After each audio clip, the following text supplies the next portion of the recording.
जी, नमस्कार सभी को। जी, खतरनाक चीज नहीं है।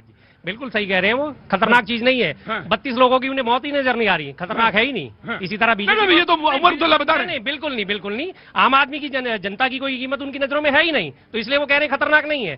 सेम कंडीशन जो आपने अभी एक वीडियो देखा होगा, चल रहा है सोशल मीडिया पे, जेपी नड्डा साहब लगातार बयान दिए जा रहे हैं, उनका सुरक्षाकर्मी नीचे गिरा पड़ा है, उनके मन में कोई उसके लिए वो नहीं है, संवेदना नहीं है, पड़ा रहेगा, कोई बात नहीं। सेम हालात यहाँ हो रही है। 32 लोग हैं, आत्महत्या कर चुके हैं, लेकिन वो कह रहे हैं कोई खतरनाक बात नहीं। आपने उनकी बात को ऊपर कर दिया कि 32 लोगों के लिए उन्होंने कोई संवेदना नहीं, लेकिन जो 32 लोग मारे उनके घर वालों से पूछिए कि खतरनाक है या नहीं है, क्यों ऐसा हो रहा है, क्यों इतना प्रेशर में झेल रहे हैं, क्या आफत आ गई, क्या इतनी हबड़ा तबड़ी होगी कि एसआईआर को अभी खत्म करना है? किसी राज्य में चुनाव है? नहीं है। बिहार में आपने करना था, कर दिया। अब ये बिहार के कुकर्मों पे पर्दा डालने के लिए बाकी 12 राज्यों में जो है घोषणा करी गई है, ताकि आपके कुकर्मों पे पर्दा डाला जा सके। क्यों नहीं अभी तक? एक सवाल आपसे अगर पूछे, अगर बुरा ना माने तो, बिल्कुल नहीं मानेंगे। आपसे ये सवाल पूछा जाए कि आप आत्महत्या का भी राजनीतिकरण करेंगे, इसका ये सवाल आपसे नहीं पूछा जा सकता क्या, कि आत्महत्या को लेकर आप इतना ज्यादा बार बार ये बात कह रहे हैं, आप राजनीतिकरण नहीं कर रहे हैं क्या? आत्महत्या से पहले जो पत्र लिखे गए या जो पत्र आए वो एक जैसे हैं, ये सवाल पूछ रहे हैं लोग। और क्या ये दबाव नहीं हो सकता कि पश्चिम बंगाल में एक बूथ थे 2000 से ज्यादा, और एक भी ना आदमी वहां से गया, ना एक आदमी मरा, ना कुछ हुआ। इलेक्शन कमीशन ने सवाल पूछा, वो 2000 से ज्यादा जो बूथ थे 448 के आसपास रह गए। तो आपसे तो ये सवाल भी पूछा जा सकता है कि जो आप बार बार सवाल पूछ रहे हैं, कि दबाव तो उधर से भी, पार्टी से भी हो सकता है कि बीएलओ इधर आ ना जाना, नहीं तो इधर आए तो तुम्हारी खैर नहीं। तो ये सवाल तो आपसे भी बन सकता है, पूछा जा सकता है। आपने कहा कि उनके आत्महत्या के पत्र, क्या सबकी भाषा एक थी? क्या प्रत्येक व्यक्ति एक ही भाषा इस्तेमाल करता है? नहीं तो मजमून तो होगा ना, कंटेंट होगा कि क्या प्रताड़ित हो के आत्महत्या कर रहा हूं, मेरे पास इसका करने के लिए कुछ नहीं है। जिस बीएलओ ने अपनी वीडियो रिकॉर्ड करके डाली है, एक भी जान कीमती है। आप ये नहीं सोचिए कि अगर 140 करोड़ की जनता है तो उसमें एक जान भी कीमती नहीं है। प्रत्येक जान कीमती है। अगर हमारी राष्ट्रपति महोदया की जान कीमती है, तो समाज के अंतिम पायदान पे खड़े व्यक्ति की आपसे अगला सवाल पूछता हूं कि आप तुरंत फौरी तौर पर सुप्रीम कोर्ट में इंटरवेन करिए और कहिए ये 32 लोग या 40 लोगों ने आत्महत्या के, बहुत बड़ा मसला है ये, 40 लोगों की आत्महत्या हुई है, इस पे आपको फौरी तौर पे सुनवाई करनी चाहिए। सुप्रीम कोर्ट में जाइए, तुरंत कहिए और सुनी जाएगी। जो कि अगर इतना बड़ा मामला है, इतना बड़ा देश में है कि सिर्फ आत्महत्या का मसला है ये, तो इसमें तुरंत इंटरव्यू करना चाहिए सुप्रीम कोर्ट को। विपक्ष सुप्रीम कोर्ट जाएगा, लेकिन सरकार इस पर संज्ञान नहीं लेगी। हम कह रहे सरकार को छोड़िए। आप क्यों नहीं लेगी इस पे? सरकार संज्ञान क्यों नहीं लेगी? सुनिए, सरकार नहीं, सुनिए, सरकार की नजर में जान की कीमत नहीं है, इसका मतलब ये अगर सरकार क्यों नहीं इसे पोस्टपोन करा? सरकार ने क्यों नहीं सिर्फ एक हफ्ते का टाइम बढ़ाया, सिर्फ क्यों नहीं उसे आगे बढ़ाया कि ठीक है? मैं एक बात, अंतिम बात कहता हूं, डिबेट को ओपन करता हूं। ऐसी सरकार को गिरा देंगे, ऐसी सरकार को हम गिरा देंगे। हम ये कह रहे हैं, ऐसी सरकार जो बात नहीं सुन रही उसको हम गिरा देंगे। लेकिन सबसे पहला काम आप करिए, राजनीति मत करिए, बराए मेहरबानी सुप्रीम कोर्ट जाइए। सुप्रीम कोर्ट, अरे भाई साहब, मैं आपसे कह रहा हूं, अगर इतनी बड़ी बात है सुप्रीम कोर्ट जाइए, दरवाजा खटखटाइए। जी आया, मैं आ रहा हूं, मुझे मालूम, मुझे मैं आ रहा हूं। देखिए भैया जी, इस देश में 141 करोड़ आबादी में हर व्यक्ति हमारी सरकार के लिए उतना ही इम्पोर्टेंट है जितना कि माननीय श्रीमती राष्ट्रपति महोदया जितना जरूरी है। जिस तरीके से कांग्रेस बार बार मुद्दों से भटक के, आपने देखा होगा कि माननीय प्रधानमंत्री जी ने सेशन प्रारंभ होने के पहले उन्होंने कहा कि कांग्रेस ड्रामा छोड़े, डिलीवरी पे जाए, अगर ड्रामा करना है तो एनएसडी में जाए। लेकिन 24 घंटा भी नहीं होता है, 24 घंटे के बाद ये किस पे आ जाते हैं? सारथी पे आ जाते हैं।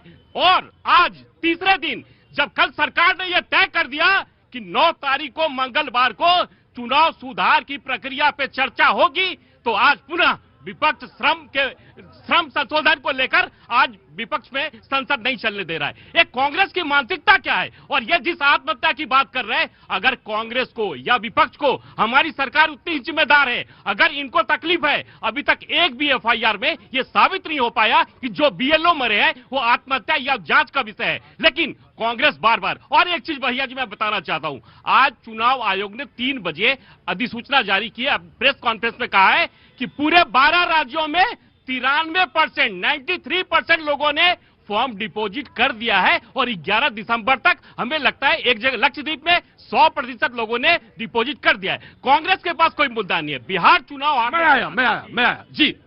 मृत्यु पूर्व दिया गया बयान जो है, सुप्रीम कोर्ट भी इस बात अनुमति देता है कि किसी ने मरने से पहले कोई बयान दिया है तो उसे झूठा नहीं माना जाएगा, उसके बयान पे कार्रवाई करी जाती है। जब एक बीएलओ वीडियो रिकॉर्ड करके और उसके बाद आत्महत्या कर रहा है, इनकी नजरों में वो संज्ञान ही नहीं है कि एफआईआर दर्ज नहीं हुई। एफआईआर दर्ज कौन करेगा? पुलिस करेगी। स्वतः संज्ञान लेके दर्ज नहीं करती क्या? पुलिस मामले में दर्ज नहीं करती, कोर्ट दर्ज नहीं करता, तो क्यों नहीं कर रहे? तो मैं यही तो पूछ रहा हूँ आपसे, मैं यही पूछ रहा हूँ कि बंगाल में क्यों नहीं कर रहे आप? करिए बंगाल में, भाई बंगाल में ममता दीदी है, करिए और चढ़ाइए फांसी पे। और जो जिसने दबाव बनाया है बीएलओ पे, हमारे टीचर्स जो हैं जिस पर दबाव बनाया, चढ़ाइए उनको फांसी पे, लेकिन राजनीति ना करिए। नहीं, मैं कह रहा हूं बंगाल में करिए ना, मैं कह रहा हूं कि करिए उनके ऊपर। योगी जी ने क्या एक्शन लिया उसके ऊपर? मैं कह रहा हूं कि योगी जी ने क्या एक्शन लिया? जिसका वीडियो तमाम सोशल मीडिया पे सर्कुलेट हो रहा है, रोते रोते उसने वीडियो अपलोड करी है, वो यूपी की घटना है ना, क्या उस पर संज्ञान लिया गया? मैं आपसे एक कह रहा हूं, एक एफआईआर होती है, उसी की तर्ज पे 10 एफआईआर, वकील साहब बैठे, उसी नेचर की 10 एफआईआर होती है देश में, वो सारी मर्ज करके एक एफआईआर हो सकती है। मुझे तो कानून का एक्सपर्ट नहीं हूं, लेकिन एक एफआईआर हो सकती है मर्ज करके। आप करिए ना यूपी को लेके। मिसाल, आप सुप्रीम कोर्ट क्यों नहीं जाते? आप जाएंगे नहीं, आप जाएंगे नहीं वकील साहब। बेसिकली यहाँ पे क्या है ना, कंफ्यूजन इतनी है कि हमारे संविधान में अनुच्छेद 324 जो इलेक्शन कमीशन को पूरी पावर देता है, वो चुनाव से संबंधित कुछ भी गुड़ा भाग कर सकता है, और उसके ऊपर अनुच्छेद 327 जिसको कि डॉक्टर अभिषेक मनु सिंघवी ने कोर्ट में ये चीज एडमिट भी किया, और आज केरला को सुप्रीम कोर्ट ने टाइम भी दिया है। रही बात एफआईआर की, तो अगर डिफरेंट स्टेट में कोई भी आदमी कंप्लेन देता है, सपोज ये यहाँ पे दिल्ली में देते हैं और कोई एक आदमी मध्य प्रदेश में देता है, तो 2 से ज्यादा राज्यों में होगा, सुप्रीम कोर्ट में इटसेल्फ वो मेंशन हो जाएगी। कम से कम अगर आपको लगता है कि बीएलओ के साथ अन्याय हो रहा है, तो ये चीज आप कंप्लेन फाइल करिए। और 0 एफआईआर है, आप दिल्ली में करेंगे तो भी बंगाल का मैटर यहाँ पे हो जाएगा। इसके लिए इनको चिल्लाने की कोई जरूरत नहीं है। तो फिर सवाल ये उठता है कि चिल्लाया क्यों जा रहा है? सवाल ये उठता है। नहीं, मैं आ रहा हूँ बहस का फिर सवाल यह कि चिल्लाया क्यों जा रहा है? आप यूपी की कंप्लेन दिल्ली में दे सकते हैं, वो दिल्ली से बहस अगर करना है तो मैं आपसे पूछता रहूं। देखिए, एक बहस ऐसी होती है जिसका कोई सिरा नहीं। आप कहते रहे यूपी में क्यों नहीं हो रहा है, यूपी में क्यों नहीं हो रहा है। अब मैं आपसे कहते रहा हूं बंगाल में क्यों नहीं हो रहा है, बंगाल में क्यों नहीं। अब आधा घंटा खत्म हो जाएगा, आप अपने घर जाओ, मैं अपने घर जाता हूं। लेकिन सवाल यह होता है, सवाल ये यहां उठता है कि आप जिम्मेदार नागरिक हैं, आप विपक्ष हैं, आप जाइए, मेंशन करिए, आप जाइए कोर्ट में, अब उठाइए सवाल कि मैं इस बीएलओ के फला बीएलओ के मामले में पूरी चुनाव प्रक्रिया खत्म हुई बिहार में, एक कंप्लेन नहीं आई। इलेक्शन कमीशन ने कहा कि भाई 38 जिले हैं, उसमें से एक कंप्लेन आ जाए, कहीं कोई ऐसा, आप हंसिए, मुझे नहीं मालूम। हाँ जी, दर्ज कर लेता है, लोकल थाना दर्ज कर लेता है। और सबसे पहली बात, भेजा है आपने, कॉम्प्लेन भेजा, एक पत्र है आपके पास, एक प्रमाण बता दीजिए बिहार का, एक प्रमाण बिहार का बताइए। नहीं, ऐसे बात मत करिए, संगत बात करिए। नहीं, ऐसा नहीं, आप बताइए। 2023 में तीनों चुनाव आयुक्तों को ये अभेदान दिया गया या नहीं दिया गया कि इनके खिलाफ, इनके किसी भी फैसले के खिलाफ किसी भी राज्य में कहीं भी कोई भी एफआईआर दर्ज नहीं? मेंशन करा उन्होंने, वो मेंशन, लेकिन अभी आपने मेंशन सुना। सुनिए, 1 मिनट, अगर